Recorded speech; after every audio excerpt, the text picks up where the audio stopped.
وَلَقَدْ يَسَّرْنَا الْقُرْآنَ لِلذِّكْرِ فَهَلْ مِن مُّدَّكِرٍ۔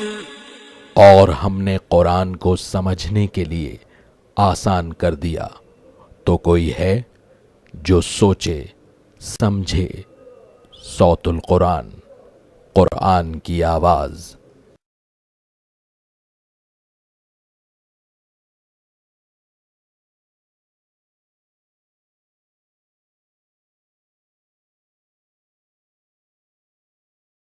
نحمده ونصلي على رسوله الكريم اما بعد فاعوذ باللہ من الشیطان الرجیم بسم اللہ الرحمن الرحیم الف لام را کتاب احکمت آیاته ثم فصلت من لدن حکیم خبیر صدق اللہ العظیم۔ سورہ ہود کا ہم آغاز کر رہے ہیں۔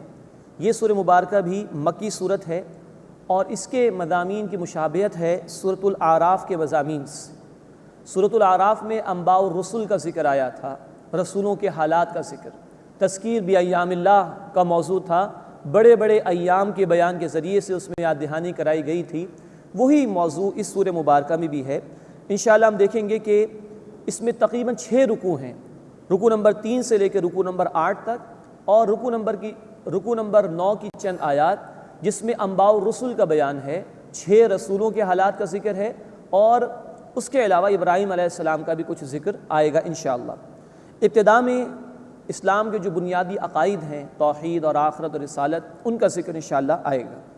پہلے رکوع میں اللہ کی قدرتوں کا بیان ہے اور مشرکین کو عذاب کی دھمکی دی گئی ہے۔ اس صورت کے متعلق یہ نوٹ فرمائیے کہ جامع ترمذی کی حدیث ہے، حضرت ابوبکر صدیق رضی اللہ تعالی عنہ نے اللہ کے رسول صلی اللہ علیہ وسلم کو دیکھا کہ آپ کے بالوں میں سفیدی آ رہی ہے، تو آپ صلی اللہ علیہ وسلم سے حضرت ابوبکر صدیق رضی اللہ تعالی عنہ نے سوال کیا کہ یا رسول اللہ آپ پر بڑھاپا آ گیا ہے؟ اللہ کے رسول صلی اللہ علیہ وسلم نے فرمایا کہ مجھے سورہ ہود، سورہ واقعہ، سورہ نبا، سورہ تکویر، ان جیسی صورتوں نے بوڑھا کر دیا ہے، جس میں اللہ نے اپنے عذاب کا ذکر فرمایا ہے۔ الف لام را، یہ حروف مقطعات ہیں، ان کو علیحدہ علیحدہ پڑھا جاتا ہے، اصل معنی اللہ کے علم میں ہے۔ کتاب احکمت آیاتہ، یہ کتاب ہے جس کی آیات مثبوت کی گئی ہیں۔ ثم فصلت من لدن حکیم خبیر، پھر ان کی تفصیل بیان کی گئی ہے اس ہستی کی طرف سے، یعنی اللہ جو حکمت والا ہے اور خوب خبر رکھنے والا ہے، یعنی اس کی آیات میں کوئی نقص یا کوئی کمی نہیں ہے، اور اس کی وضاحت اتنی عمدگی کے ساتھ کر دی گئی ہے کہ کوئی کمی باقی نہیں رہی، کوئی شک باقی نہیں رہا۔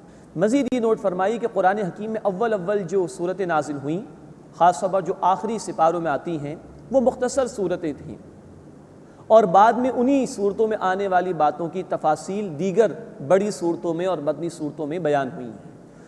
کتاب احکمت آیاتہ، یہ کتاب ہے جس کی آیات مثبوت کی گئیں۔ ثم فصلت من لدن حکیم خبیر، پھر ان کی تفصیل بیان کی گئی اس ہستی کی طرف سے، یعنی اللہ جو حکمت والا خوب خبر رکھنے والا ہے۔ اللہ تعبدوا الا اللہ، کہ اللہ کے سوا کسی کی عبادت نہ کرو۔ اننی لکم منہ نذیر و بشیر، بے شک میں اس اللہ کی طرف سے تمہارے لیے ایک خبردار کرنے والا اور خوشخبری سنانے والا ہوں۔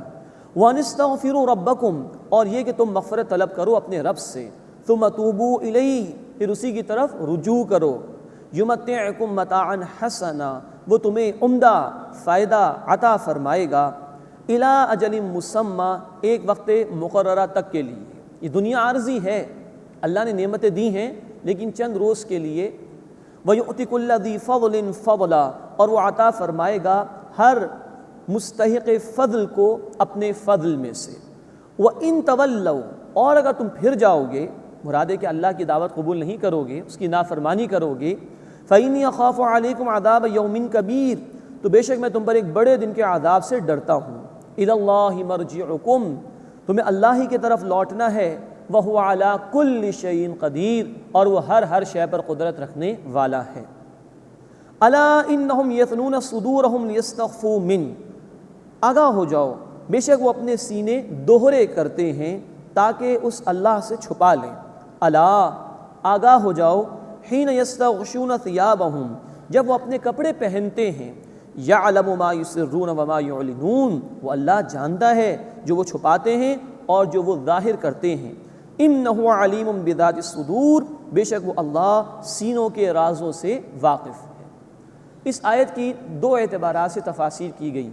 بخاری شریف میں ابن عباس رضی اللہ تعالی عنہ یہ نقل کرتے ہیں کہ بعض صحابہ اکرام رضی اللہ تعالی عنہم اجمعین اپنے سطر کا، شرم و حیا کا بہت زیادہ اہتمام کرتے تھے، یہاں تک کہ جب وہ رفع حاجت کے لیے جاتے یا تعلقات قائم کرتے تھے اپنی بیویوں سے، تب بھی بہت زیادہ اپنے آپ کو ڈھانپنے کا اہتمام کرتے تھے۔ یہ کچھ زیادہ معاملہ ہو گیا تو اللہ تعالیٰ نے اس سے منع فرما دیا کہ اتنا کچھ کرنے کی ضرورت نہیں، اللہ ہر حال میں تمہیں دیکھ رہا ہوتا ہے، تو کوئی غلو نہ کیا جائے دین میں۔ ایک تفسیر اس اعتبار سے کی گئی، اور ایک تفسیر مفسرین نے کی ہے ان آیات کے سیاق و سباق کے اعتبار سے، اور وہ یہ ہے کہ مشرکین کے حوالے سے گفتگو ہو رہی ہے، ان کے انکار کا ذکر آ رہا ہے، تو مراد یہ ہے کہ یہ اپنے سینے دوہرے کرتے ہیں، یعنی جب اللہ کے رسول صلی اللہ علیہ وسلم ان کے سامنے دعوت حق پیش کرتے ہیں تو یہ منہ پھیر لیتے ہیں، تکبر کرتے ہوئے، اعتراض کرتے ہوئے، تعصب اختیار کرتے ہوئے، اور اللہ کے رسول صلی اللہ علیہ وسلم کی دعوت سے فرار اختیار کرتے ہیں، اور ان کے دلوں میں جو کچھ ہے وہ چھپانے کی کوشش کرتے ہیں۔ تو اللہ تعالیٰ نے فرما دیا کہ اللہ تو ان کو جانتا ہے جبکہ وہ کپڑے پہنتے ہیں، اللہ جانتا ہے ان کی پوشیدہ باتوں کو بھی، اللہ جانتا ہے ان کی ظاہری باتوں کو بھی، تو یہ اللہ سے کچھ چھپا نہیں سکتے۔ یہ گویا کہ ان کو وارننگ دے دی گئی ہے کہ جو نافرمانی کی اور مخالفت کی روش اختیار کر رہے ہیں یہ درست نہیں ہے، یہ جان رکھیں کہ اللہ ان سے واقف ہے اور ان کا محاسبہ ہو جائے گا اللہ کے ہاں۔ انہ علیم بذات الصدور، بے شک وہ اللہ سینوں کے رازوں سے واقف ہے۔ وما من دابۃ فی الارض الا علی اللہ رزقها، اور زمین میں کوئی چلنے پھرنے والا نہیں ہے، مراد ہے کہ کوئی بھی مخلوق، مگر یہ کہ اس کا رزق اللہ کے ذمے ہے۔ وَيَعْلَمُ مُسْتَقَرَّهَا وَمُسْتَوْدَعَهَا، اور اللہ جانتا ہے اس کے مستقل ٹھکانے کو بھی اور اس کے عارضی ٹھکانے کو بھی۔ کل فی کتاب مبین، یہ سب کچھ روشن کتاب میں محفوظ ہے۔ یہاں اللہ تعالیٰ نے اس بات کا اعلان فرمایا کہ رزق کی ذمہ داری اللہ کی ہے۔ آج انسانیت اپنا سب سے بڑا مسئلہ یہی معاشی مسئلہ سمجھتی ہے، اور اس معاش کے مسئلے کو اتنا بڑھا دیا گیا اور انسان شب و روز میں اس کے پیچھے اتنا لگ گیا ہے کہ اپنی اصل ذمہ داری یعنی اللہ کی اطاعت کرنا، اس کے احکامات پر عمل کرنا، اس کو انسان نے بھلا دیا۔ رزق کی ذمہ داری اللہ کی تھی، انسان نے سمجھا کہ ہم کما رہے ہیں، ہم کھا پی رہے ہیں، ہم اپنے آپ کو پروان چڑھا رہے ہیں۔ قرآن کی آیت بتا دی کہ رزق کی ذمہ داری اللہ کی ہے۔ اتنی یہ ذمہ داری اس نے لے رکھی ہے کہ سورہ حجر آیت نمبر 21 میں اللہ تعالیٰ نے فرمایا ہمارے پاس تو ہر چیز کے خزانے موجود ہیں، تم شمار نہیں کر سکتے ان کا، بس ہم بقدر معلوم، ڈیو میجر میں وہ عطا کر دیتے ہیں تمہیں، ورنہ اللہ کے خزانوں کو ہم سمجھ بھی نہیں سکتے کہ وہ کتنے ہیں۔ اسی طرح قرآن کہتا ہے سورۃ العنکبوت آیت نمبر 60 میں، زمین میں کتنے ہی ہیں جانور جو اپنا رزق اٹھائے نہیں پھرتے، اللہ انہیں بھی رزق دیتا ہے، تمہیں بھی عطا فرمائے۔ جامع ترمذی کی حدیث ہے، اللہ کے رسول صلی اللہ علیہ وسلم نے فرمایا اگر تم اللہ پر توکل کرو جیسا کہ توکل کرنے کا حق ہے تو وہ تمہیں پرندوں کی طرح رزق عطا فرمائے گا۔ وہ بھوکے پیٹ اپنے گھونسلوں سے نکلتے ہیں اور واپس جب لوٹتے ہیں شام کو تو پیٹ بھر کر آتے ہیں۔ توکل تو کرو اللہ پر۔ تو یہ آیت مبارکہ بتا رہی ہے کہ رزق کی ذمہ داری اللہ کی ہے۔ آج جو انسان نے اپنے آپ کو طرح طرح کی مشکلات میں مبتلا کر لیا اور سمجھا کہ رزق کیونکہ ہمارے ہاتھ میں ہے تو فیملی پلاننگ کے تصورات بھی قائم کر لیے، زیادہ بچے ہوں گے تو کہاں سے کھلائیں گے، یہ گویا کہ اللہ تعالیٰ کی رزاقیت کے خلاف بغاوت ہے اور اللہ پر عدم اعتماد کا مظاہرہ ہے۔ حالانکہ اصل بات یہ ہے کہ نظام باطلانہ اگر ہو تو لوگوں کو وسائل سے فائدہ اٹھانے کا موقع نہیں ملتا۔ آج دنیا میں سودی نظام ہے، ظالمانہ نظام ہے، اللہ کی تعلیمات پر عمل نہیں ہو رہا، اس لیے ڈس آرڈر ہے۔ چنانچہ نوٹ کیجئے کہ دنیا کے تقریباً 48 ممالک کی جو دولت ہے اتنی ہی دولت دنیا کے تقریباً 10 امیر ترین افراد کے پاس۔ پاکستان میں مسئلہ ہے، لوگ صحیح بیان کرتے ہیں کہ بڑے کرائسس ہیں ہمارے ہاں، $40 بلین کا ہمارا عام طور پر فورن لون ہے کم و بیش، اور $100 بلین چند یہاں کے امیر لوگوں کے باہر کے بینکس میں رکھے ہوئے ہیں۔ تو بیسیکلی جو نظام ہے وہ باطل کا ہے، جس کی وجہ سے ڈس آرڈر ہے، ورنہ اللہ کے رزق میں کوئی کمی نہیں۔ پاکستان جب قائم ہوا ہمارے پاس ایک ٹیکسٹائل مل تھی اور 3 کروڑ کے قریب ہماری آبادی تھی۔ آج ہم 15 کروڑ کے قریب ہیں اور ہماری ایکسپورٹس میں 75% ٹیکسٹائل کے پروڈکٹس ہیں۔ تو اللہ نے تو بے شمار خزانے میں عطا فرما دی، آبادی میں 5 ٹائمز اضافہ ہوا، 3 کروڑ سے 15 کروڑ، اور وسائل میں بے تحاشا اللہ نے اضافہ عطا فرما دیا۔ تو اللہ کے خزانوں میں کمی نہیں، مسئلہ ظالم نظام کا ہے جس کو بدلنے کی ہمیں کوشش کرنی ہے۔ فرمایا کہ وَمَا مِن دَابَّةٍ فِي الْأَرْضِ إِلَّا عَلَى اللَّهِ رِزْقُهَا، اور زمین میں کوئی چلنے پھرنے والا نہیں مگر اس کا رزق اللہ کے ذمے ہے۔ وَيَعْلَمُ مُسْتَقَرَّهَا وَمُسْتَوْدَعَهَا، اور اللہ جانتا ہے اس کے مستقل ٹھکانے کو بھی اور اس کے عارضی ٹھکانے کو بھی۔ ہر مخلوق کو اس کے مقام پر اللہ رزق عطا فرما رہا ہے۔ بچہ دنیا میں آتا نہیں، ابھی اپنی ماں کے بطن میں ہوتا ہے، اللہ اس کی غذا کا اہتمام اس کی ماں کے وجود میں کر دیتا ہے، اور جب بچہ دنیا میں آ جائے تو بے تحاشا وسائل ہیں بندوں کی ضروریات کے لیے جو اللہ نے عطا فرمائے۔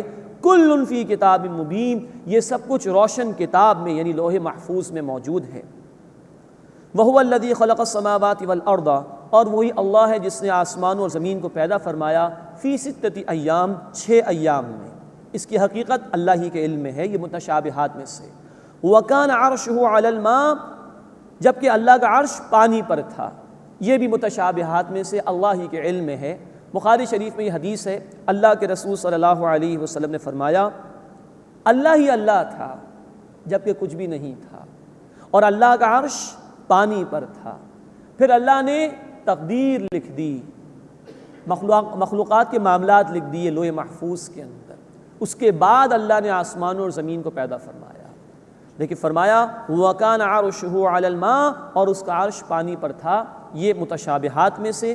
لِيَبْلُوَكُمْ أَيُّكُمْ أَحْسَنُ عَمَلًا، تاکہ وہ تمہاری آزمائش فرمائے کہ تم میں سے عمل کے اعتبار سے بہترین کون ہے۔ یہ زندگی جو ہمیں دی گئی یہ امتحان کے لیے ہے۔ سورۃ الملک آیت نمبر 2 میں اللہ تعالیٰ نے فرمایا الَّذِي خَلَقَ الْمَوْتَ وَالْحَيَاةَ لِيَبْلُوَكُمْ أَيُّكُمْ أَحْسَنُ عَمَلًا، اللہ نے موت اور حیات کا سلسلہ قائم فرمایا تاکہ تمہاری آزمائش فرمائے کہ تم میں سے عمل کے اعتبار سے بہترین کون ہے۔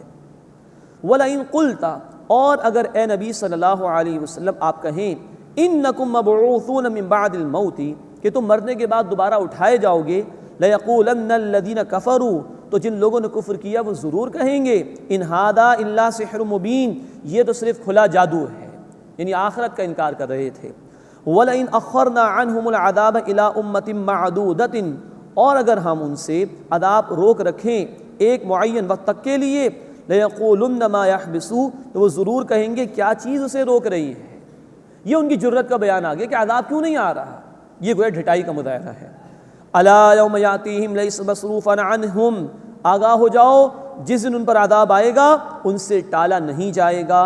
وَحَاقَ بِهِم مَّا كَانُوا بِهِ يَسْتَهْزِئُونَ، اور انہیں گھیر لے گا وہ جس کا وہ مذاق اڑایا کرتے تھے۔ اس کے بعد دوسرا رکوع شروع ہو رہا ہے، اس میں ناشکر انسان کا ذکر ہے، مشرکین معجزات کا مطالبہ کرتے تھے اس کا بیان ہے، قرآن کے حوالے سے چیلنج کا ذکر آئے گا، دنیا پرستوں کا ذکر بھی ہے اور مشرکین اور برے لوگوں کا انجام بیان کیا گیا، اور ساتھ ہی نیک لوگوں کے حسین انجام کا بھی ذکر ہے۔ وَلَئِنْ أَذَقْنَا الْإِنسَانَ مِنَّا رَحْمَةً، اور اگر ہم انسان کو اپنی طرف سے کسی رحمت کا مزہ چکھائیں، ثُمَّ نَزَعْنَاهَا مِنْهُ، پھر وہ اس سے لے لیں، إِنَّهُ لَيَئُوسٌ كَفُورٌ، تو بے شک وہ مایوس ناشکرہ ہو جاتا ہے۔ یہ سطحی سوچ ہے انسان کی جس کا ذکر آ رہا ہے۔ وَلَئِنْ أَذَقْنَاهُ نَعْمَاءَ بَعْدَ ضَرَّاءَ مَسَّتْهُ، اور اگر ہم اسے آرام پہنچائیں، نعمت دیں اس سختی کے بعد کہ جو اسے پہنچی، لَيَقُولَنَّ ذَهَبَ السَّيِّئَاتُ عَنِّي، تو وہ ضرور کہے گا مجھ سے میری برائیاں دور کر دی گئیں، مجھ سے میری برائیاں جاتی رہیں۔ إِنَّهُ لَفَرِحٌ فَخُورٌ، بے شک وہ اترانے والا شیخی خور ہے۔ اب یہ ایک طرز عمل ہے جو اللہ تعالیٰ نے اس مقام پر بیان کیا۔ اللہ بندے کو نعمت عطا فرمائے اور پھر اس سے واپس لے لے، انسان مایوس ہو جاتا ہے، ناشکری پر آ جاتا ہے، اور اگر اللہ بندے کی تکلیف دور کر کے اس کو نعمت عطا فرما دے تو وہ تکبر میں آ جاتا ہے، فخر کرنا شروع کر دیتا ہے۔ یہ ہے ایمان کی کمزوری کی علامت۔ جبکہ مومن کا طرز عمل بخاری شریف کی حدیث میں یوں بیان کیا گیا کہ مومن کا معاملہ بڑا عجیب ہے، ہر معاملے میں اس کے لیے خیر ہی خیر ہے۔ اگر کوئی نعمت ملتی ہے تو اللہ کا شکر ادا کرتا ہے، کیونکہ یہ اللہ کا فضل ہے۔ اور اگر کوئی تکلیف آتی ہے تو اللہ کا حکم سمجھ کے صبر کرتا ہے۔ اللہ کے رسول صلی اللہ علیہ وسلم نے فرمایا کہ دونوں معاملات میں خیر ہے، اور یہ روش مومن کے سوا کسی کو حاصل نہیں ہو سکتی۔ تو مومن تکالیف میں صبر کرتا ہے، نعمت مل جائے تکبر نہیں کرتا بلکہ اللہ کا شکر ادا کرتا ہے۔ گویا ایمان کے نتیجے میں ایک بیلنسڈ پرسنالٹی سامنے آتی ہے، اور ایمان نہ ہو تو انسان نعمت ملنے پر تکبر کرتا ہے اور تکلیف آنے کے اوپر بے صبرا ہو جاتا ہے۔ الا الذین صبروا، سوائے ان کے جنہوں نے صبر کیا، وعملوا الصالحات، اور انہوں نے نیک اعمال کیے۔ اب یہ اہل ایمان کا بیان آ گیا۔ یہ ناشکری نہیں کرتے، یہ تکلیف میں واویلا نہیں مچاتے، بلکہ ایک متوازن شخصیت ان کی سامنے آتی ہے۔ اولئک لہم مغفرۃ واجر کبیر، یہ وہ لوگ ہیں جن کے لیے بخشش اور بڑا اجر ہے۔ فلعلک تارک بعد ما یوحی الیک، ایسا نہ ہو اے نبی صلی اللہ علیہ وسلم کہ آپ اس کا کچھ حصہ چھوڑ دیں جو آپ کی طرف وحی کیا گیا ہے۔ وضائق بہ صدرک، اور آپ کا دل تنگ ہوتا ہے اس سے، ان یقولوا، کہ وہ کہتے ہیں لولا انزل علیہ کنز او جاء معہ ملک، کہ ان پر کوئی خزانہ نازل کیوں نہیں کر دیا جاتا، یا کوئی فرشتہ ان کے ساتھ کیوں نہیں آ جاتا۔ اب اس پر تسلی دی جا رہی نبی کریم صلی اللہ علیہ وسلم۔ یہ لوگ مطالبات کرتے تھے کوئی فرشتہ ان کے ساتھ نازل ہو جائے، کوئی خزانہ ان کو دے دیا جائے۔ اللہ تعالیٰ نے فرما دیا کہ انما انت نذیر، بے شک اے نبی صلی اللہ علیہ وسلم آپ خبردار کرنے والے ہیں۔ یہ کر کے دکھا دیا جائے، وہ کر کے دکھا دیا جائے، نبی علیہ الصلوۃ والسلام کا یہ کام نہیں، یہ اللہ کے اختیار میں جب چاہے گا کوئی نشانی دکھا دے گا۔ واللہ علی کل شیء وکیل، اور اللہ ہر شے پر کل اختیار رکھنے والا ہے۔ تو نبی صلی اللہ علیہ وسلم کے ذریعے سے ان کو سنایا جا رہا ہے کہ یہ قرآن ہی اصل معجزہ، اس کو مانو، اس کے سوا کچھ اور نہیں دیا جائے گا۔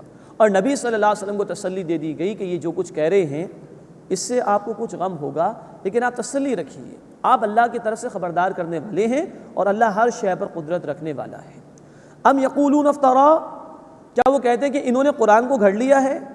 قل فأتوا بعشر سور مثلہ مفتریات، اے نبی صلی اللہ علیہ وسلم فرما دیجئے تو تم بھی اس کی جیسی 10 صورتیں گھڑ کر لے آؤ۔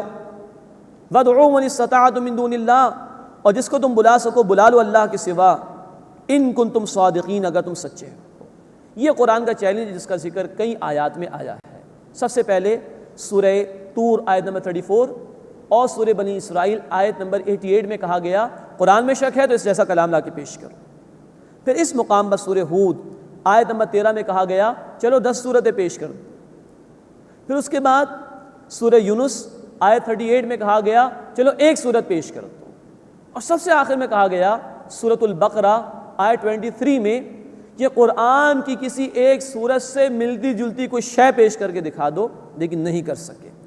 فَإِن لَّمْ يَسْتَجِيبُوا لَكُمْ، پھر اگر وہ تمہارے چیلنج کا جواب نہ دے سکیں، فَاعْلَمُوا، بس جان لو، أَنَّمَا أُنزِلَ بِعِلْمِ اللَّهِ، یہ تو اللہ کے علم سے نازل کیا گیا ہے، وَأَن لَّا إِلَٰهَ إِلَّا هُوَ، اور یہ کہ اللہ کے سوا کوئی معبود نہیں۔ فَهَلْ أَنتُم مُسْلِمُونَ، بس کیا تم فرما برداری اختیار کرتے ہو؟ اب دنیا کے طالب کا، دنیا پرستی میں مبتلا شخص کا کردار بیان ہو رہا ہے۔ من کان یرید الحیات الدنیا وزینتها، اور جو کوئی چاہتا ہے دنیا کی زندگی اور اس کی زینت، نوفی الیہم اعمالہم فیہا، ہم ان کے لیے ان کے عمل اس دنیا میں پورے کر دیں گے، وہم فیہا لا یبخسون، اور اس میں ان کے لیے کوئی کمی نہیں کی جائے گی۔ جتنی بنانی ہے بنا لو، دنیا دے دی جائے گی بھرپور طریقے پر، لیکن فرمایا اولئک الذین لیس لہم فی الآخرۃ الا النار، یہ لوگ ہیں جن کے لیے آخرت میں آگ کے سوا کچھ نہیں، وحبط ما صنعوا فیہا، اور ضائع ہو گیا وہ جو دنیا میں انہوں نے کیا، وباطل ما کانوا یعملون، اور جو کچھ وہ کرتے تھے وہ نابود ہو گیا۔ انسان کو طے کر لینا چاہیے اس کو کیا بنانا ہے۔ دنیا بنانا چاہے گا، قرآن کہہ رہا ہے بن جائے گی، بھرپور دیں گے اللہ تعالیٰ، کچھ کمی نہیں کریں گے۔ اللہ نافرمانوں کو، کافروں کو دے رہے ہیں، لیکن آخرت میں آگ کے سوا کچھ نہیں ملے گا۔ تو بندے کو خود سوچنا چاہیے کہ مجھے عارضی زندگی کی کامیابی چاہیے یا ہمیشہ کی زندگی آخرت کی کامیابی چاہیے۔ اللہ ہمیں آخرت کا طالب بنائے اور دنیا کی محبت میں ڈوبنے سے محفوظ فرمائے۔ اس کے بعد ایک سرچنگ کوئسچن کے انداز میں سوال آ رہا ہے، افمن کان علی بینۃ من ربہ، اب یہ گزشتہ آیات میں نافرمانوں کا ذکر آ گیا، اب فرما برداروں کے حوالے سے کنٹراسٹ پیش کیا جا رہا ہے۔ افمن کان علی بینۃ من ربہ، بس کیا یہ اس کے برابر ہے کہ جو اپنے رب کی طرف سے کھلی شہادت پر ہے، وَيَتْلُوهُ شَاهِدٌ مِّنْهُ، اور اس کے ساتھ اللہ کی طرف سے گواہ بھی ہے، وَمِن قَبْلِهِ کتاب موسیٰ اماما ورحمہ، اور اس سے پہلے موسیٰ علیہ السلام کی کتاب وہ امام یعنی رہنما اور رحمت تھی۔ مراد یہ ہے کہ ایک اس شخص کا آپ تصور کرو کہ جس کی فطرت سلیم ہے، جس کے پاس اللہ کا کلام آ گیا، اللہ کے رسول صلی اللہ علیہ وسلم اس کے سامنے گواہی دے رہے ہیں حق کی۔ اس سے پہلے بھی اللہ تعالیٰ نے اہل ایمان کے لیے کتاب نازل فرمائی، جیسا کہ موسیٰ علیہ السلام کو دی گئی تورات۔ تو کیا یہ اور جو گزشتہ لوگ ہیں دنیا پرست وہ برابر ہو سکتے ہیں؟ جواب یہی ہوگا کہ برابر نہیں ہو سکتے۔ ان کو سوچنے پر مجبور کیا جا رہا ہے کہ سوچو، اولئک یؤمنون بہ، یہ لوگ ہیں جو اس پر یعنی قرآن پر ایمان لاتے ہیں، ومن یکفر بہ من الاحزاب، اور گروہ میں سے جو اس کا انکار کرے گا، چاہے مشرکین ہو یا اہل کتاب، فالنار موعدہ، تو آگ اس کا ٹھکانہ ہے، فلا تک فی مریۃ منہ، بس اے نبی صلی اللہ علیہ وسلم آپ اس قرآن کی طرف سے شک میں مت رہیے۔ یہ اللہ کے رسول صلی اللہ علیہ وسلم سے خطاب کر کے دوسروں کو سنایا جا رہا ہے۔ انہ الحق من ربک، یقیناً یہ حق ہے آپ کے رب کی طرف سے، ولکن اکثر الناس لا یؤمنون، لیکن اکثر لوگ ایمان نہیں لاتے۔ اب منکرین کا ذکر ہو رہا ہے۔ ومن اظلم ممن افترى علی اللہ کذبا، اور اس سے بڑھ کر ظالم کون ہے جو اللہ پر جھوٹ باندھ دے۔ اولئک یعرضون علی ربہم، یہ لوگ اپنے رب کے سامنے پیش کیے جائیں گے۔ ویقول الاشہاد، اور گواہ کہیں گے، ہؤلاء الذین کذبوا علی ربہم، یہی ہیں جنہوں نے اپنے رب پر جھوٹ بولا۔ الا لعنت اللہ علی الظالمین، آگاہ ہو جاؤ ظالموں پر اللہ کی لعنت ہے۔ اس دن گواہ کھڑے ہو جائیں گے، رسول بھی اپنی اپنی امت کے خلاف گواہی دیں گے۔ سورہ النساء آیت 41 میں یہ تفصیل آ چکی ہے۔ انسان کے اعضاء اس کے خلاف گواہی دیں گے۔ سورہ یاسین آیت نمبر 65 قرآن نے کہا ان کے ہاتھ بھی گواہی دیں گے اور ان کے پیر بھی گواہی دیں گے۔ تو جو آج انکار کر رہا ہے اس کے خلاف وٹنس پیش ہوں گے، رسول بھی امتوں کے خلاف گواہی دیں گے اور انسان کے اپنے اعضاء اس کے خلاف گواہی دیں گے۔ الا لعنت اللہ علی الظالمین، آگاہ ہو جاؤ ظالموں پر اللہ کی لعنت ہے۔ الذین یصدون عن سبیل اللہ، جو اللہ کے راستے سے روکتے ہیں، ویبغونہا عوجا، اور اس میں ٹیڑھ تلاش کرتے ہیں، یعنی جن لوگوں نے حق قبول کر لیا ہے ان کو شکوک و شبہات میں مبتلا کرتے ہیں، دین کی باتوں کے اندر شکوک پیدا کرتے ہیں، اعتراضات کھڑے کرتے ہیں، تاکہ جو لوگ دین کی طرف آ گئے ہیں ان کو دین سے دور کر دیا جائے۔ نوٹ کیجئے کہ قرآنی کردار بیان کر رہا ہے 1400 برس پرانا، ہر دور میں تصویر ہمیں دکھائی دیتی ہے۔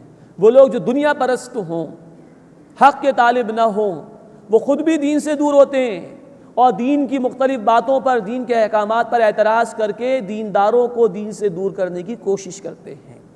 الذین یصدون عن سبیل اللہ، وہ جو اللہ کے راستے سے روکتے ہیں، ویبغونہا عوجا، اور اس میں کجی یعنی ٹیڑھ تلاش کرتے ہیں، وہم بالآخرۃ ہم کافرون، اور وہ آخرت کے انکار کرنے والے ہیں۔ اولئک لم یکونوا معجزین فی الارض، یہ لوگ زمین میں عاجز کرنے والے نہیں ہیں۔ وما کان لہم من دون اللہ من اولیاء، اور ان کے لیے اللہ کے سوا کوئی حمایت نہیں۔ یضاعف لہم العذاب، ان کے لیے عذاب بڑھایا جائے گا، اس لیے کہ خود بھی گمراہ ہوئے اور دوسروں کو بھی گمراہ کرنے کا وبال ان پر جائے گا۔ یضاعف لہم العذاب، ان کے لیے عذاب دگنا کیا جائے گا۔ ما کانوا یستطیعون السمع وما کانوا یبصرون، وہ نہ سننے کی طاقت رکھتے تھے اور نہ وہ دیکھتے تھے، یعنی روح مردہ ہو چکی تھی، جانتے بوجھتے حق کا انہوں نے انکار کیا تو ان سے حق قبول کرنے کی صلاحیت ہی چھین لی گئی تھی۔ فرمایا ما کانوا یستطیعون السمع وما کانوا یبصرون، نہ وہ سننے کی طاقت رکھتے تھے اور نہ وہ دیکھتے تھے۔ اولئک الذین خسروا انفسہم، یہ وہ لوگ ہیں جنہوں نے اپنے آپ کا نقصان کیا۔ وضل عنہم ما کانوا یفترون، اور وہ جھوٹ جو باندھتے تھے وہ ان سے گم ہو گیا۔ لا جرم انہم فی الآخرۃ ہم الاخسرون، کوئی شک نہیں کہ آخرت میں یہ سب سے زیادہ نقصان اٹھانے والے ہیں۔ اس کے مقابلے میں اب نیک لوگوں کا ذکر ہے۔ ان الذین آمنوا، بے شک وہ لوگ جو ایمان لائے، وعملوا الصالحات، اور جنہوں نے نیک اعمال کیے، واخبتوا الی ربہم، اور انہوں نے اپنے رب کے حضور عاجزی اختیار کی۔ اولئک اصحاب الجنہ، یہی لوگ جنت والے ہیں، ہم فیہا خالدون، وہ اس میں ہمیشہ ہمیشہ رہیں گے۔ اللہم انا نسألک الجنہ، اے اللہ ہم تجھ سے جنت کا سوال کرتے ہیں۔ اللہم اجرنا من النار، اے اللہ ہمیں آگ کے عذاب سے محفوظ فرما۔ یہاں نوٹ فرمائیے، قرآن ایمان اور عمل صالح کے بعد عاجزی کا ذکر کر رہا ہے۔ عام طور پر نجات کے لیے قرآن بیان کرتا ہے ایمان اور اعمال صالحہ، بار بار الفاظ آتے ہیں ایمان اور اعمال صالحہ۔ یہاں ایک بات کا اضافہ کیا گیا، اور جنہوں نے عاجزی اختیار کی اپنے رب کے حضور میں۔ یہ عاجزی کیا ہے؟ بندہ بن کر رہے، تکبر نہ ہو، عبادت بھی کر رہا ہو تو اس پر ناز نہ ہو، عاجزی اختیار کرے، نہ معلوم کہ یہ عبادت قبول ہو کہ نہ ہو۔ تو جو یہ عاجزی اختیار کرنے والے ہیں ان کے لیے جنت کا وعدہ ہے، اللہ ہمیں ان میں شامل فرمائے۔ اس کے بعد ہدایت یافتہ اور مجرم لوگوں کا کنٹراسٹ پیش کیا گیا ہے، اور سرچنگ کوشچن کے انداز میں دعوت فکر دی گئی ہے۔ مثل الفریقین، دو فریقوں کی مثال ہے، کالاعمی والاصم والبصیر والسمیع، جیسے ایک اندھا اور بہرا اور دوسرا دیکھنے والا سننے والا۔ هل یستویان مثلا، کیا یہ دونوں برابر ہیں حالت کے اعتبار سے؟ افلا تذکرون، بس تم غور و فکر کیوں نہیں کرتے؟ یعنی ایک شخص وہ ہے کہ جس کو اللہ نے ہدایت دے دی، وہ صراط مستقیم پر گامزن ہے، اس کی زندگی کا رخ بھی بتا رہا ہے کہ بڑا صاحب کردار آدمی ہے، اور دوسرا وہ جو ہدایت سے دور ہے، راستہ اس کے سامنے واضح نہیں، لوگ بھی دیکھ رہے ہیں کہ بد کردار ہے۔ کیا یہ دونوں برابر ہو سکتے ہیں؟ افلا تذکرون، بس کیا تم غور نہیں کرتے ہو، نصیحت حاصل کرنے کی کوشش نہیں کرتے ہو کہ یہ دونوں جب برابر نہیں ہیں تو اچھے کردار کی طرف بڑھنے کی کوشش کرو اور اس حق کو قبول کرنے کے لیے محنت کرو۔ اس کے بعد اب تیسرے رکوع سے سلسلہ شروع ہو رہا ہے انباء الرسل کا، رسولوں کے حالات کا بیان۔ جس طرح سورۃ الاعراف میں ہم نے 6 رسولوں کے حالات پڑھے تھے، اسی ترتیب سے یہاں دوبارہ 6 رسولوں کا ذکر آئے گا، حضرت نوح، حضرت ہود، حضرت صالح، حضرت لوط، حضرت شعیب اور حضرت موسیٰ علیہ السلام۔ 3 رسول ان میں سے ابراہیم علیہ السلام سے پہلے ہیں، نوح علیہ السلام، ہود علیہ السلام، صالح علیہ السلام۔ یہاں پر بھی ان تینوں کا ذکر آئے گا، پھر ابراہیم علیہ السلام کا ذکر آئے گا انشاءاللہ۔ پھر 3 رسول ابراہیم علیہ السلام کے بعد ہیں لوط علیہ السلام، جو کہ ان کے بھتیجے ہی تھے، ان کے دور میں ہوئے، اور پھر شعیب علیہ السلام اور پھر موسیٰ علیہ السلام۔ ان تینوں کا ذکر آئے گا انشاءاللہ ابراہیم علیہ السلام کے واقعے کے بعد۔ تو تقریباً 90 رکوع کی چند ابتدائی آیات تک یہ سلسلہ چلے گا، اور اب رسولوں کے حالات بیان کیے گئے ہیں۔ یہ اس اعتبار سے بھی ہے کہ مشرکین مکہ کو وارن کیا جائے کہ وہ جو رسول صلی اللہ علیہ وسلم کی مخالفت کر رہے ہیں، ان حالات سے عبرت حاصل کرنے کی کوشش کریں۔ اب حضرت نوح علیہ السلام کا ذکر آ رہا ہے، 2 رکوع یعنی رکوع نمبر 3 اور 4، ان میں نوح علیہ السلام کا واقعہ کچھ تفصیل سے بیان کیا گیا ہے۔ وَلَقَدْ أَرْسَلْنَا نُوحًا إِلَىٰ قَوْمِهِ، اور ہم نے نوح علیہ السلام کو ان کے قوم کی طرف بھیجا، اِنِّي لَكُمْ نَذِيرٌ مُبِينٌ، انہوں نے فرمایا میں تمہارے لیے واضح طور پر خبردار کرنے والا ہوں، اللہ تعبدوا الا اللہ، کہ اللہ کے سوا کسی کی عبادت نہ کرو، انی اخاف علیکم عذاب یوم علیم، بے شک میں تم پر ایک تکلیف دینے والے دن کے عذاب سے ڈرتا ہوں۔ فقال الملأ الذین کفروا من قومہ، تو ان کی قوم کے وہ سردار جنہوں نے کفر کیا بولے، ما نراک الا بشرا مثلنا، ہم تو تمہیں اپنے جیسے ایک آدمی ہی دیکھتے ہیں۔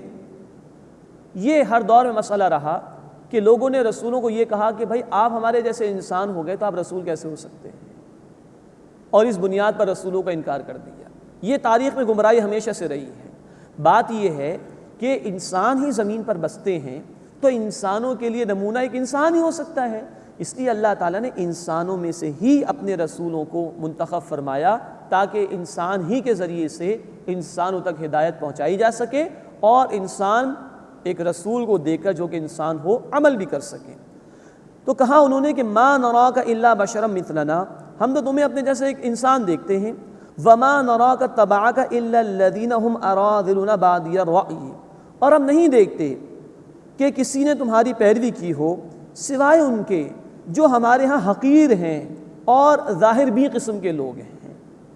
وما نرى لكم علينا من فضل بل نظنكم كاذبين، اور ہم نہیں دیکھتے تمہارے لیے اپنے اوپر کوئی فضیلت، بلکہ ہم تو تمہیں جھوٹا خیال کرتے ہیں۔ یہ ہے ڈھٹائی کا مظاہرہ۔ ہر قوم کے سرداروں نے خاص طور پر رسولوں کے ساتھ یہی رویہ اختیار کیا، کیونکہ یہ لوگ ظالم ہوتے ہیں، جابر ہوتے ہیں، جو لوگوں کو غلام بنا کر رکھتے ہیں، ان کی محنت کی کمائی پر قبضہ کرتے ہیں، اور کبھی نہیں چاہتے کہ حق کا نظام آئے، کیونکہ اگر حق کا نظام آئے گا تو ظلم کا خاتمہ ہوگا، ان کی چودراہٹیں ختم ہو جائیں گی، ان کا جبر، ان کا ظلم ختم ہو جائے گا۔ اور کہتے یہ تھے رسولوں کی دعوت کو قبول کرنے والے غریب لوگوں کو، تو ہمارے معاشرے کے گئے گزرے لوگ ہیں، ان کی حیثیت کیا ہے ہماری نگاہوں میں، اور ہمارے مقابلے میں تمہیں کوئی فضیلت تھوڑی حاصل ہے۔ یہی کچھ قریش کے سردار نبی صلی اللہ علیہ وسلم کے صحابہ کرام کے متعلق کہتے تھے، یہی کچھ قریش کے سردار نبی صلی اللہ علیہ وسلم کے صحابہ کرام کے متعلق کہتے تھے کہ اے محمد صلی اللہ علیہ وسلم، تمہاری مجلس میں بلال آتے ہیں، یہ خباب آتے ہیں رضی اللہ تعالیٰ عنہما، ان کو دور کر دو ذرا اپنے پاس، معاذ اللہ ثم معاذ اللہ۔ غور کیجئے کہ ہر دور میں حق کی دعوت قبول کرنے کے لیے پہلے ہمیشہ کمزور طبقہ اٹھا ہے، اور جو ظالم اور جابر ہوتے ہیں وہ یہی اعتراض کرتے ہیں کہ دیکھو بھئی اس دعوت کو تو کمزور لوگوں نے قبول کیا، اور اس تکبر میں آ کے اس کا انکار کر دیتے ہیں۔ قال یا قوم ارایتم، نوح علیہ السلام نے کہا اے میری قوم ذرا دیکھو، ان کنت علی بینۃ من ربی، اگر میں اپنے رب کی طرف سے واضح دلیل پر ہوں، وآتانی رحمۃ من عنده، اور اس نے اپنے پاس سے مجھے رحمت عطا فرمائی ہے، فعمیت علیکم، وہ رحمت تم پر مخفی رکھی گئی ہے، تمہیں معلوم نہیں ہے، انلزمکموہا، تو کیا ہم وہ تم سے زبردستی بنوائیں، وانتم لہا کارہون، جبکہ تم اس سے بیزار ہو رہے ہو، زبردستی تو نہیں بنوا سکتے ہم۔ وَيَا قَوْمِ لَا أَسْأَلُكُمْ عَلَيْهِ مَالًا، اور اے میری قوم میں تم سے اس پر کوئی مال نہیں مانگتا۔ یہ ہے پرخلوص دعوت رسولوں کی۔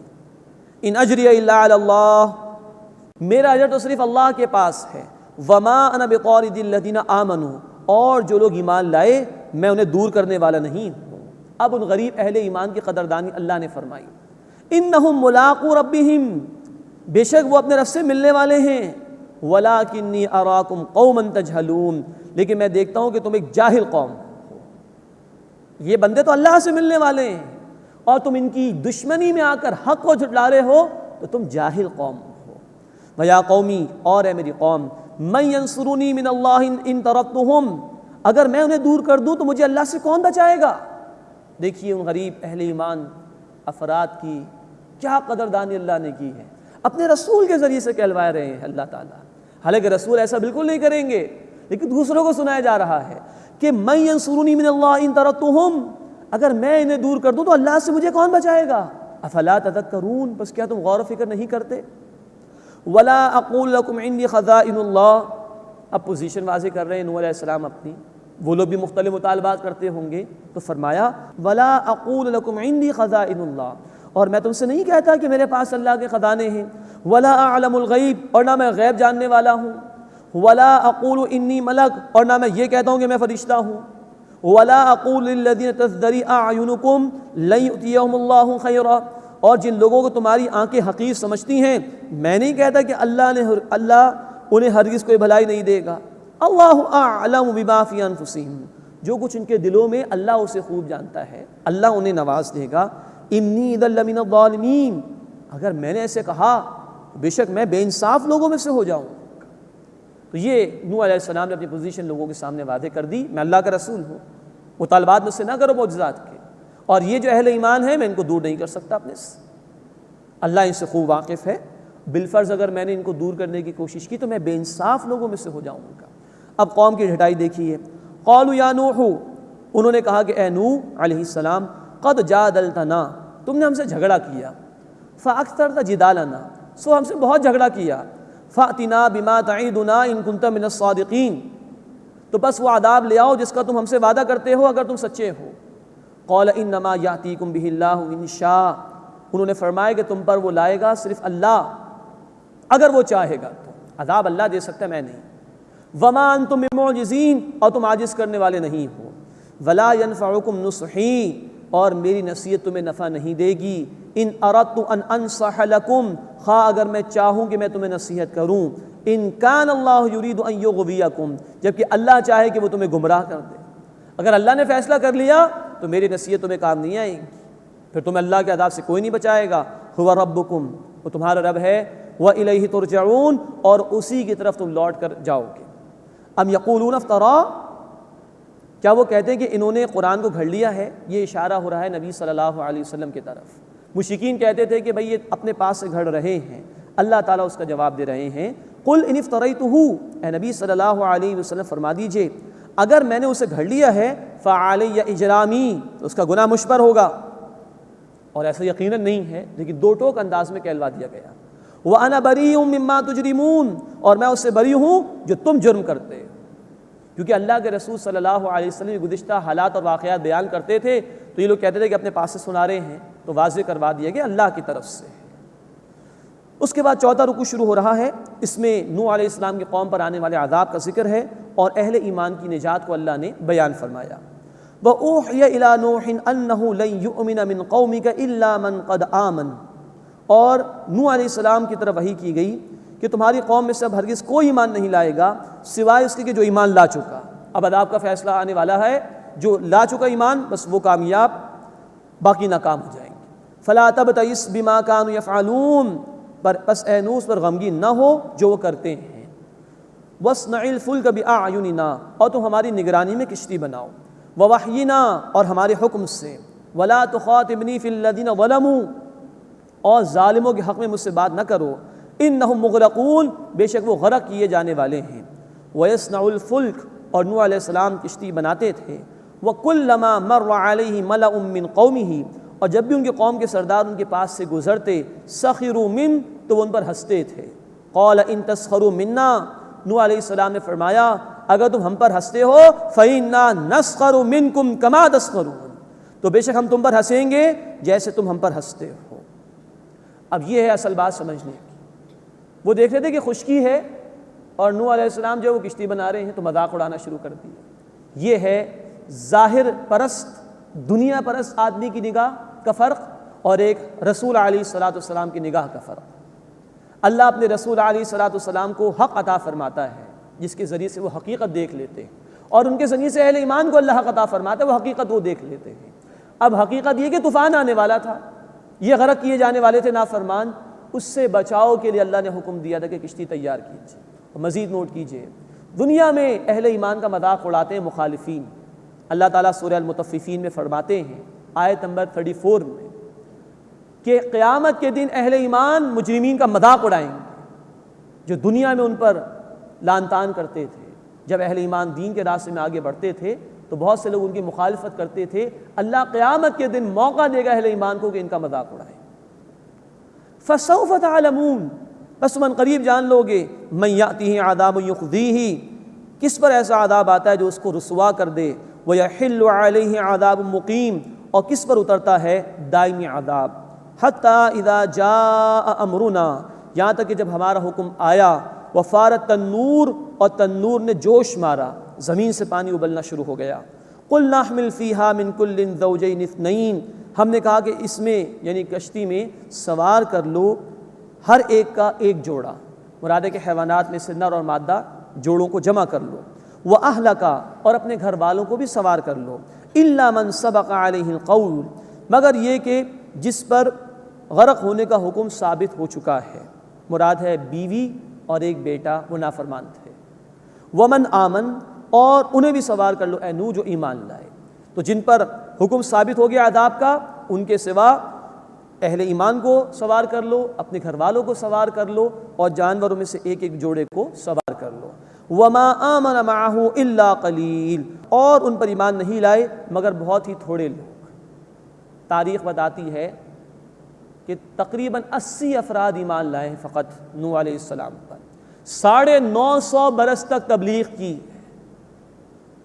13 سے 14 برس فی آدمی، یہ ایوریج ہے اس کا۔ پہاڑ ہیں نوح علیہ السلام دعوت کے راستے کے اندر، دعوت دیے چلے گئے، بیٹے نے قبول نہیں کیا، وہ بھی اللہ کے عذاب میں مبتلا ہوا، بیوی نہیں مانی، وہ بھی اللہ کے عذاب میں مبتلا ہوئی۔ لیکن دیکھیے کہ 950 برس تک تبلیغ کی ہے۔ وَقَالَ ارْكَبُوا فِيهَا بِسْمِ اللَّهِ مَجْرَاهَا، اور انہیں کہا کہ اس میں سوار ہو جاؤ، اللہ کے نام سے اس کا چلنا ہے۔ یہ دعا پڑھنی چاہیے جب کشتی میں ہم سوار ہوں۔ وَمُرْسَاهَا، اور اس کا ٹھہرنا بھی اللہ کے حکم سے ہے۔ إِنَّ رَبِّي لَغَفُورٌ رَحِيمٌ، بے شک میرا رب بہت بخشنے والا، مسلسل رحم فرمانے والا ہے۔ وَهِيَ تَجْرِي بِهِمْ فِي مَوْجٍ كَالْجِبَالِ، اور وہ یعنی کشتی ان کو لے کر پہاڑ جیسی لہروں میں چلی۔ زمین سے بھی پانی ابلا تھا، آسمان سے بھی پانی برسایا گیا تھا، اور بہت بڑی بڑی پہاڑوں جیسی لہریں ہیں، اس پر یہ کشتی ان کو لے کر چل رہی ہے۔ وَنَادَى نُوحٌ ابْنَهُ، اور نوح علیہ السلام نے اپنے بیٹے کو پکارا۔ اس کا نام کنعان یا یام بیان کیا گیا ہے۔ وَكَانَ فِي مَعْدِلٍ، اور وہ ایک کنارے پر تھا۔ یا بنی ارکب معنا، اے میرے بیٹے ہمارے ساتھ سوار ہو جا۔ وَلَا تَكُن مَعَ الْكَافِرِينَ، اور کافروں کے ساتھ مت رہ۔ قَالَ سَآوِي إِلَى جَبَلٍ، اس نے کہا میں کسی پہاڑ کی طرف جل پناہ لے لوں گا۔ يَعْصِمُنِي مِنَ الْمَاءِ، وہ مجھے پانی سے بچا لے گا۔ قَالَ لَا عَاصِمَ الْيَوْمَ مِنْ أَمْرِ اللَّهِ إِلَّا مَنْ رَحِمَ، نوح علیہ السلام نے فرمایا کہ آج کوئی بچانے والا نہیں اللہ کے حکم سے سوائے اس کے کہ جس پر اللہ نے رحم فرمایا۔ وَحَالَ بَيْنَهُمَا الْمَوْجُ، اور ان دونوں کے درمیان موج حائل ہو گئی۔ فَكَانَ مِنَ الْمُغْرَقِينَ، تو وہ بھی ڈوبنے والوں میں شامل ہو گیا۔ سگا بیٹا اللہ کے جلیل القدر رسول کے سامنے اللہ کے عذاب میں مبتلا ہو گیا۔ یہ ہے ایمان کا مسئلہ، قبول کیا ہے تو نجات ہے، نہیں تو نجات نہیں ہے، چاہے رسول کا ہی بیٹا کیوں نہ ہو۔ وَقِيلَ يَا أَرْضُ ابْلَعِي مَاءَكِ، اور کہا گیا اے زمین اپنا پانی نگل لے۔ وَيَا سَمَاءُ أَقْلِعِي، اور اے آسمان تھم جا۔ وَغِيضَ الْمَاءُ، اور پانی کو خشک کر دیا گیا۔ وَقُضِيَ الْأَمْرُ، اور کام تمام کر دیا گیا۔ وَاسْتَوَتْ عَلَى الْجُودِيِّ، اور وہ کشتی جا لگی جودی پہاڑ پر۔ وَقِيلَ بُعْدًا لِلْقَوْمِ الظَّالِمِينَ، اور کہہ دیا گیا لعنت ہو ظالم لوگوں کے لیے۔ یہ جودی کا جو پہاڑ ہے موصل کا علاقہ تھا جہاں نوح علیہ السلام تھے، اور ارارات کا پہاڑ ہے جس کے متعلق مفسرین نے لکھا ہے کہ وہاں یہ کشتی گئی۔ ترکی اور روس کے درمیانی علاقوں میں کہیں اس کا مقام تھا۔ زمانہ حال میں کچھ آثار ملے ہیں نوح علیہ السلام کی کشتی کے حوالے سے۔ وَنَادَى نُوحٌ رَبَّهُ، اور پکارا نوح علیہ السلام نے اپنے رب کو۔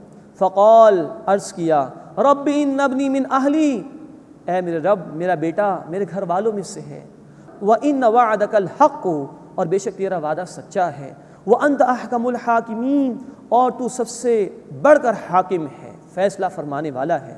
قال یا نوح، اللہ تعالیٰ نے فرمایا کہ اے نوح انہ لیس من اہلک، بے شک وہ تمہارے گھر والوں میں سے نہیں ہے۔ انہ عمل غیر صالح، بے شک اس کا عمل برا ہے۔ فلا تسألنی ما لیس لک بہ علم، سو مجھ سے ایسی بات کا سوال نہ کرو جس کا تمہیں علم نہیں ہے۔ انی اعیذک، میں تمہیں نصیحت کرتا ہوں، ان تکون من الجاہلین، کہ تم جذباتی لوگوں میں سے مت ہو جاؤ۔ 950 برس سے تبلیغ کی ہے، ایک درخواست کی، اللہ میرا بیٹا میرے گھر والوں میں سے ہے، فرمایا تمہارے گھر والوں میں سے نہیں۔ اللہ کی نگاہوں میں رشتہ خونی رشتے کی بنیاد پر نہیں، بیٹا نافرمان ہے، بے عمل ہے، تمہارا گھر والا نہیں۔ یہ ہے اصل مسئلہ۔ اللہ کی نگاہوں میں جو رشتہ ہے وہ ایمان والا رشتہ ہے، اللہ کی اطاعت پر مبنی رشتہ ہے۔ منع کر دیا گیا نوح علیہ السلام کو اپنے بیٹے کے لیے دعا کرنے سے۔ رسول کا بیٹا ہے، نوٹ کیجئے، جس کو بھی نجات چاہیے خود محنت کرے، وہ ایمان لائے، عمل کرے، پھر اللہ کی رحمت کا مستحق بننے کی کوشش کرے۔ محض کسی سے نسبت کا ہو جانا، کسی سے تعلق کا ہو جانا، کسی کی نسل میں ہو جانا، کسی کے خاندان میں پیدا ہو جانا، یہ نجات کے لیے کافی نہیں۔ قال ربی انی اعوذ بک، انہوں نے عرض کیا کہ اے میرے رب میں تیری پناہ میں آنا چاہتا ہوں، ان اسألک ما لیس لی بہ علم، کہ میں تجھ سے ایسی بات کا سوال کروں جس کا مجھے علم نہیں ہے۔ وَإِلَّا تَغْفِرْ لِي، اور اگر تو نے مجھے بخش نہیں دیا، وَتَرْحَمْنِي، اور مجھ پر رحم نہیں فرمایا، أَكُن مِّنَ الْخَاسِرِينَ، تو میں نقصان اٹھانے والوں میں سے ہو جاؤں گا۔ قِيلَ یا نوح بت بسلام منا، کہا گیا ہے نوح علیہ السلام ہماری طرف سے سلامتی کے ساتھ اتر جاؤ، وبرکات علیک، اور برکتیں ہوں تم پر، وعلی امم ممن معک، اور ان گروہوں پر بھی جو تمہارے ساتھ ہیں، جو لوگ سوار ہیں ان پر بھی رحمت اور برکت، وامم سنمتعہم، اور کچھ گروہ ہیں ہم انہیں جلد فائدہ دیں گے، مراد دنیا کا عارضی سا فائدہ، ثم یمسہم منا عذاب علیم، پھر انہیں ہم سے پہنچے گا دردناک عذاب۔ تلک من انباء الغیب نوحیہا الیک، یہ غیب کی خبریں ہیں اے نبی صلی اللہ علیہ وسلم، ہم آپ کی طرف وحی کرتے ہیں۔ ہزاروں برس پرانے واقعات ہیں، لیکن اللہ نبی آپ صلی اللہ علیہ وسلم کو یہ بتا رہا ہے ما کنت تعلمها انت ولا قومك من قبل هذا، نہ آپ ان کو جانتے تھے اس سے پہلے اور نہ آپ کی قوم، فاصبر، بس اے نبی صلی اللہ علیہ وسلم صبر کیجئے۔ جیسے قوم نوح برباد کی گئی، اب جو مخالفین ہیں اگر یہ باز نہیں آئے مخالفت سے، یہ بھی برباد کیے جائیں گے۔ آپ دین کی دعوت کے کام میں آگے بڑھیے، فاصبر، صبر کیجئے، ان العاقبۃ للمتقین، بے شک تقوی اختیار کرنے والوں کا انجام اچھا ہے۔ اللہ ہمیں متقین میں شامل فرمائے، آمین یا رب العالمین۔ وآخر دعوانا ان الحمد للہ رب العالمین۔